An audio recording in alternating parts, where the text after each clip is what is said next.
तमाम देखने और सुनने वालों को बहुत बहुत सलाम और प्यार मेरी तरफ से।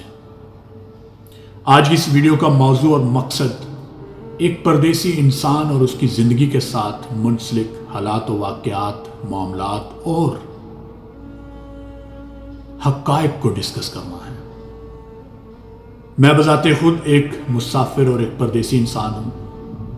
मैं और मुझ जैसे और लाखों नहीं बल्कि करोड़ों लोग जो अपने अहलो अयाल को छोड़कर दयारे गैर में रोजी रोटी की जिद्दोजहद करने के लिए निकले हुए हैं। तो सबसे पहले मैं दुआ करता हूँ, खुदा सब देसियों परदेसियों की हिफाजत फरमाना, इनको तंदुरुस्ती देना।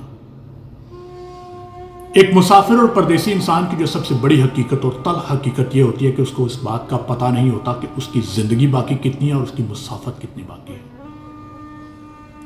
वो इस बात में हमेशा फिक्रमंद रहता है कि उसको अपने वतन अजीज में अपने अहलो अयाल मरहुमीन में कब्र भी मिलेगी या नहीं, या फिर उसको एक मुसाफिर कब्रिस्तान के अंदर दफना दिया जाएगा खामोशी के साथ, जहां पे कोई उसके लिए हाथ उठाकर दुआ मांगने वाला भी नहीं आएगा। हम परदेसी मुसाफिर लोग अक्सर व बेशतर अपनी छोटी छोटी ख्वाहिशात को भी दफना देते हैं। हम परदेसी लोग एक और बहुत बड़ी फिक्र में मुब्तला रहते हैं कि क्या हम जिंदा, सेहतमंद और तंदुरुस्त अपने वतन वापस जाएंगे भी या नहीं, या फिर हम भी उन्हीं लोगों की मिस्ल वापस जाएंगे कि जो उम्र के उस हिस्से में जाते हैं कि जब इंसान के अज़ाब ही कमज़ोर हो चुके होते हैं। परदेस और मुसाफिर इंसान की नफ्सियात को डैमेज कर चुका होता है। उस वक्त इंसान की तबीयत किसी के साथ नहीं मिलती। बच्चे भी आपसे कतराने लगते हैं, नफरत करने लगते हैं। आपका उन्हीं बच्चों में, उसी फैमिली, उसी परिवार में जिनके लिए आप मुसाफत में बहुत तकालीफ उठाते हैं, आपका उनमें एडजस्ट होना भी मुश्किल हो जाता है। हम परदेसी और मुसाफिर लोग बहुत हसास होते हैं।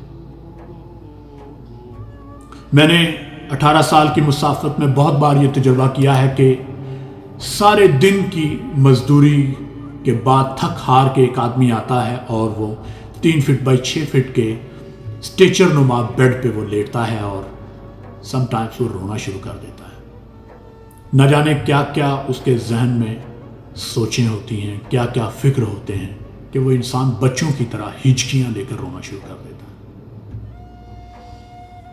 क्योंकि अक्सर मैंने देखा है कि मुसाफिर और परदेसी इंसान के या तो बच्चे खराब हो जाते हैं या फिर एक शफाक माशरा, बेरहम माशरा उसकी नामूस पर हमला करके उसकी इज्जत खराब कर देता है। बहुत से वाकयात हमारी नजरों के सामने से गुजरे हैं। हम परदेसी लोग बहुत सारे अफकार में मुब्तला रहते हैं। दोस्तों, मैं हर परदेसी भाई को यह गुजारिश भी करूंगा कि आप अपनी जिंदगी में एक वसीयतनामा हमेशा अपने साथ तैयार रखा करें और 1 या 2 ऐसे दोस्त अपनी जिंदगी में जरूर रखा करें कि जो आपके हमराज हों, जिनके साथ आप अपनी रोजमर्रा मामूल की जिंदगी को डिस्कस किया करें, ताकि जब हम परदेश में मारे जाते हैं तो हमारी मैयत पर यह क्यास होता है कि यह कोई हादसाती मौत थी। इस इंसान को या तो किसी ने कुछ खिलाकर मार दिया या फिर इसने कुछ खुद खा के खुद को मार लिया, क्योंकि ये तो अभी बहुत जवान था, तंदुरुस्त था। लेकिन ये बात कोई नहीं जानता कि उस इंसान के जहन में या दिल में जो तूफान थे, शायद वो उसकी ताकत बर्दाश्त से बहुत ज्यादा थे। दोस्तों, परदेसी और मुसाफिर लोगों की कदर किया करें। ये लोग बहुत हसास होते हैं। ये अपनी छोटी छोटी आरज़ुओं को भी दफना देते हैं। किनके लिए? अपने प्यारों की खुशियों के लिए। अगर कोई परदेसी या मुसाफिर इंसान आपसे अपनी ब्याज़े दिल को शेयर करना चाहे तो उसे बड़ी दिलचस्पी से सुना करें। यह बहुत बड़ी इबादत होती है, क्योंकि हमारे पास अक्सर व बेशतर ऐसा होता है कि कोई इंसान नहीं होता जिसके साथ हम अपने दुख या सुख शेयर कर सकें। मैं मुख्तसरन जो कुछ आपसे बयान कर सकता था वो मैंने किया। अब मैं उन ख़ानदानों को, उन बीवियों को, उन बेटों को, उन माओं को, उन वालदैन को, सबको मैं मुखातिब करता हूँ کہ جو ایکسٹرا ڈیمانڈز کرتے ہیں. پردیس میں پیسہ کمانا بہت مشکل ہوتا ہے.